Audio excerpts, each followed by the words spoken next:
Positive एजेंडे की आप बात कर रहे हैं, लेकिन भारतीय जनता पार्टी निरंतर पहले राउंड के बाद से दूसरे राउंड से छठे राउंड तक बार बार आरोप लगा रही है कि कांग्रेस इंडिया अलायंस, इंडी गठबंधन जो है वो तुष्टीकरण की पॉलिटिक्स को कर रहा है। और बहुत सारे आपके नेताओं के बयान है, प्रधानमंत्री मोदी का, हेमंत बिस्वा शर्मा का, मैं एक एक करके बयान क्या सबके बोलूं।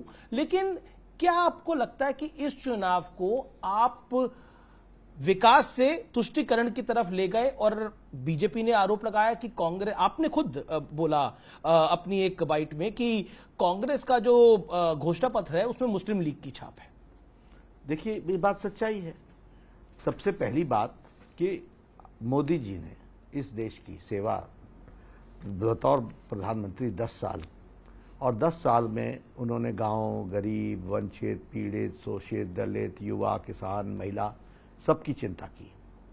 और जितने भी प्रोग्राम, जितने भी कार्यक्रम, जितने भी स्कीम्स मोदी जी ने लॉन्च की, उसका एक मंत्र था, सबका साथ, सबका विकास, सबका विश्वास, सबका प्रयास। बहुत प्रयास से और बहुत अथक प्रयास से मोदी जी ने देश की पॉलिटी को, देश के लोगों को एक समरसता में जोड़ने का काम किया। और कभी उन्होंने नहीं कहा कि प्रधानमंत्री आवास योजना से इतने मुसलमानों को घर बने हैं। कभी उन्होंने नहीं कहा कि उज्ज्वला योजना में इतने मुसलमानों को घर रखे। 10 साल और रिकॉर्ड है। सारे देश को एक एक रूप में ला करके उन्होंने सेक्युलरिज्म का एक पॉजिटिव उदाहरण दिया। मैं पूरी बात कर, उन्होंने पूरा उदाहरण देकर के एक पॉजिटिव रूप में इस बात को रखा और उन्होंने इस बात को आगे बढ़ाने का काम किया। कांग्रेस पार्टी ने अपने मैनिफेस्टो में षड्यंत्र पूर्वक, शब्द मेरा सुनिएगा, षड्यंत्र पूर्वक, चालाकी से फिर से विभाजन की बीज को बोने का काम किया। हमारा आइडियोलॉजिकल झगड़ा क्या है? Justice to all, appeasement to none. This is positive secularism. उनका नारा क्या है? Division and rule, divide and rule. जब सबको सारी चीजें मिल रही हैं, और मैं उसका बखान भी नहीं कर रहे हमारे प्रधानमंत्री, क्यों? क्योंकि हम जितना ये चर्चा करेंगे उतना सोसाइटी डिवाइड होती है। आपने अपने मैनिफेस्टो में पैरा 1, पैरा 5, पैरा 6 में आपने लिखा कि हम माइनॉरिटीज को स्पेशल प्रेफरेंस देंगे। आपने लिखा कि हम एजुकेशन में उनको हम स्पेशल रिजर्वेशन देंगे। आपने लिखा कि हम उनको स्पेशल ट्रीटमेंट देंगे। अगर आप ये लिखते हैं तो माइनॉरिटी आएगा ही आएगा।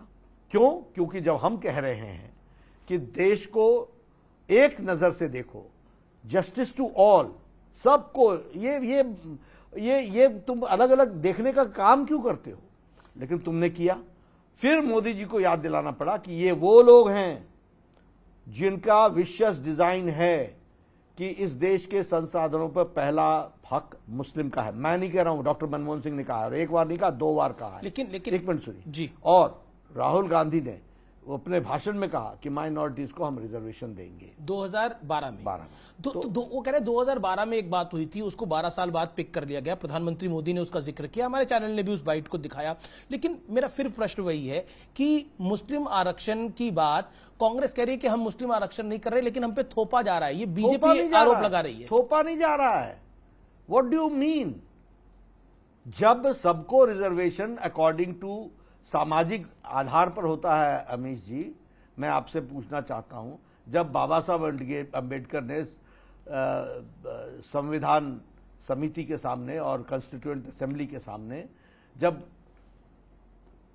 घंटों डिस्कशन करने के बाद स्पष्ट कर दिया कि धर्म के आधार पर आरक्षण नहीं होगा, तो ये मोहतरमा ममता दीदी ये बैकवर्ड की लिस्ट में मुस्लिमों को डाल करके बैकडोर एंट्री करने का, जिसका हाई कोर्ट ने उसको स्ट्राइक डाउन कर दिया, ये क्या अर्थ बताता है? लेकिन और इस पर कांग्रेस चुप है कि नहीं है?